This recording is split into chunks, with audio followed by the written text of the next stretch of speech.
So Iran's in big trouble. It looks to me that the people are taking over certain cities that nobody thought were really possible just a few weeks ago. We're watching the situation very carefully. I've made the statement very strongly that if they start killing people like they have in the past, we will get involved. We'll be hitting them very hard where it hurts. And that doesn't mean boots on the ground, but it means hitting them very, very hard where it hurts. I just hope, just God bless them. I just hope the protesters in Iran are going to be safe, because that's a very dangerous place right now. And again, I tell the Iranian leaders, you better not start shooting, because we'll start shooting too. To the free leader, we are ready. I also have an advice for the delusional president of the United States. Be careful that the advice you are receiving about attacking Iran are the same as the ones who told you that Mashhad has fallen. Therefore, so that you are not miscalculating, know that in case of an attack on Iran, the occupied lands as well as U.S. military bases in the region will be our legitimate targets.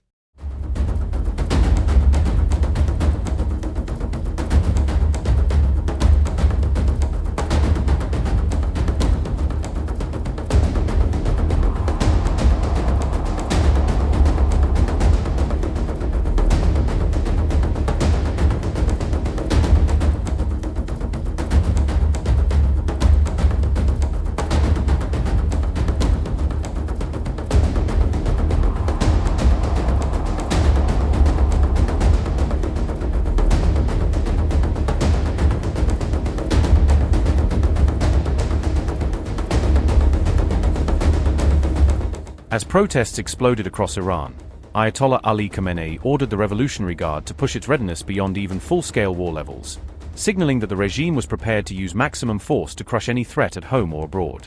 Iran's supreme leader is reported to have ordered the IRGC to raise its alert status higher than during the recent 12-day war, effectively putting core missile, air defense, and special units on a constant hair-trigger posture.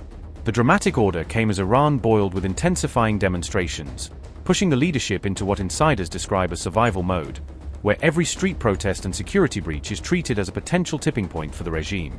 The week reported claims that Khamenei and his closest relatives could flee to Russia if protests breached his inner circle, with contingency routes and safe locations allegedly mapped out in case the security apparatus began to crack. British reports cited by outlets said the plan, dubbed Plan B, envisioned Khamenei leaving Iran with around 20 close family members and aides, including his powerful heir apparent Mojtaba, if loyal forces could no longer guarantee his safety. However, a senior Iranian official insisted to a UK-based publication that Khamenei had no plans to leave Iran, dismissing the escape route stories as psychological warfare and stressing that the supreme leader remained in Tehran directing the response. A senior Iranian official told The Telegraph, the Iranian regime is said to be in survival mode, but Khamenei has no plans to leave the country, and such a claim bears no resemblance to his character. He will not leave Tehran even if B-52s are flying overhead. He is in closer contact with the IRGC than with the army or the police because he believes the risk of IRGC defections is almost non-existent, whereas others have defected before. He has placed his fate in the hands of the IRGC. Reports also claim that Iran's vast underground missile cities have been activated to counter external threats, with officials saying these hidden launch sites were placed on heightened alert to deter any US or Israeli strike while unrest rages at home.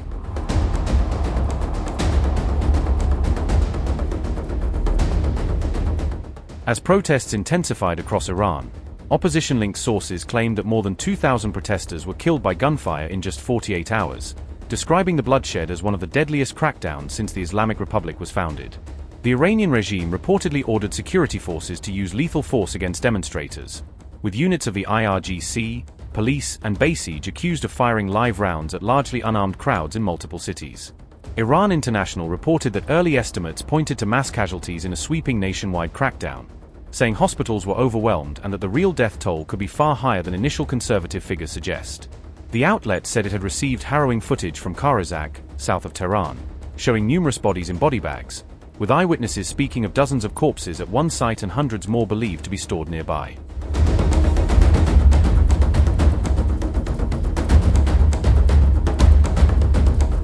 Donald Trump has been briefed on new military options against Iran as protests deepen inside Tehran, with US officials outlining possible strike plans that directly link any American action to the regime's brutal crackdown on demonstrators. The briefings came as Washington issued sharper warnings over Tehran's violent response, with the New York Times reporting that senior aides are tying military planning to clear red lines on the use of lethal force against protesters. Trump has not taken a final call, but officials said he is seriously weighing limited strikes, including hits on select sites in Tehran linked to internal security and repression rather than Iran's broader civilian infrastructure. Amid this tense backdrop, defense monitors have tracked a sudden increase in U.S. aircraft deployments to Europe, fueling speculation that Washington is quietly prepositioning assets for possible operations on NATO's eastern and southern flanks. Reports say the U.S. sent multiple C-17 Globemaster III cargo jets to European bases, with some flights believed to be carrying helicopters and special operations equipment rather than just routine cargo. Nearly 10 C-17 movements were observed over a short period, Global Times noted on January 6, describing the tempo of flights as unusually intense compared with normal peacetime rotations. The war zone reported that the U.S. also dispatched AC-130J Ghost Rider gunships and a specialized turboprop aircraft used by Special Operations Forces, a mix that points to potential precision raids rather than large-scale bombing campaigns. At the same time, open-source tracking has shown a large number of U.S. fighter jets and aerial refueling tankers in and around the Persian Gulf, extending American strike range and loiter time near Iran's borders.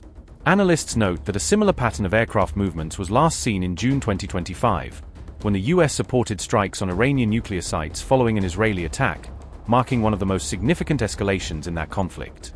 In that earlier episode, at least 30 U.S. military planes were moved from the U.S. to Europe just ahead of the strikes, including more than 30 air tankers that enabled sustained jet and bomber operations over long distances.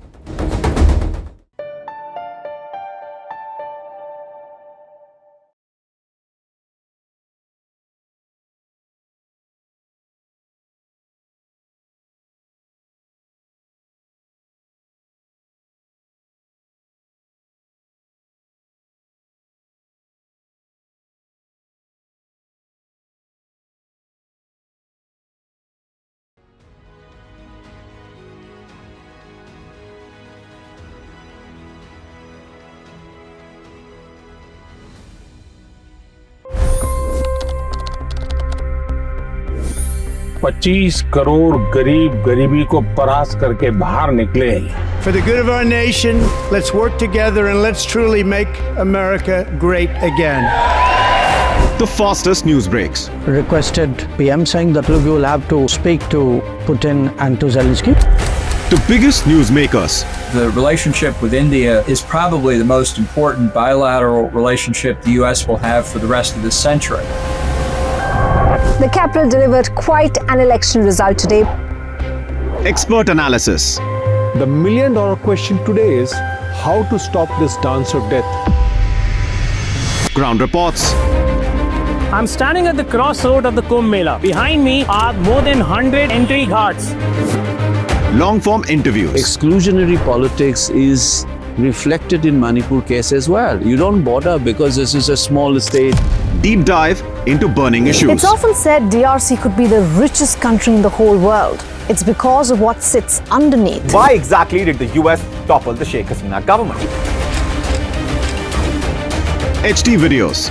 We don't just break news, we break it down.